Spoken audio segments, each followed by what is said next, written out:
Kingdom बहुत समय पहले इंग्लिश फ्राई विजयगढ़ नाम के राज्य में वीर विक्रम सिंह नाम के एक न्यायप्रिय राजा का शासन था। वो अपने राज्य के लोगों से बहुत प्रेम करता था और उनकी भलाई के लिए हमेशा तत्पर रहता था। राज्य में कोई भी भूखा नहीं सोता था और अपराध भी ना के बराबर थे। लेकिन राजा को अपनी प्रजा की निष्ठा और ईमानदारी परखने का शौक था। वह अक्सर वेश बदलकर राज्य में घूमता और लोगों की सही परीक्षा लेता। एक दिन एक दिन राजा ने अपने मंत्री से कहा, मैं देखना चाहता हूं कि मेरे राज्य के लोग कितने ईमानदार और निस्वार्थ हैं। राजा ने नगर के बीचों बीच एक बड़ी चट्टान रखवा दी और स्वयं एक पेड़ के पीछे छिपकर देखने लगा कि लोग क्या करते हैं। कुछ व्यापारी वहां से गुजरे और चट्टान देखकर गुस्सा करने लगे। उन्होंने कहा, राजा को राज्य की देखभाल करनी चाहिए। ये चट्टान यहाँ क्यों रखी गई है?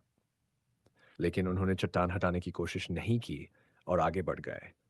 फिर एक सैनिक आया। उसने भी चट्टान को देखा, पर यह सोचकर चला गया कि इसे हटाना किसी और का काम है। कुछ देर बाद एक गरीब किसान वहां से गुजरा। उसने चट्टान को देखा और सोचा, अगर यह रास्ते में रही तो और लोगों को परेशानी होगी, इसे हटाना चाहिए। किसान ने अपनी पूरी ताकत लगा दी और धीरे धीरे चट्टान को हटा दिया।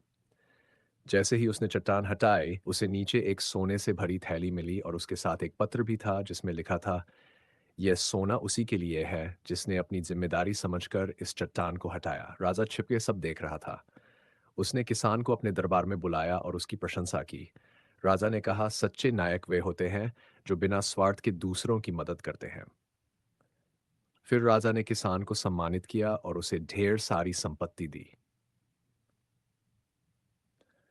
इस कहानी से हमें यह सीख मिलती है कि कठिनाइयों को हटाने का काम किसी और के भरोसे नहीं छोड़ना चाहिए। सच्ची मेहनत और निस्वार्थ सेवा का हमेशा इनाम मिलता है।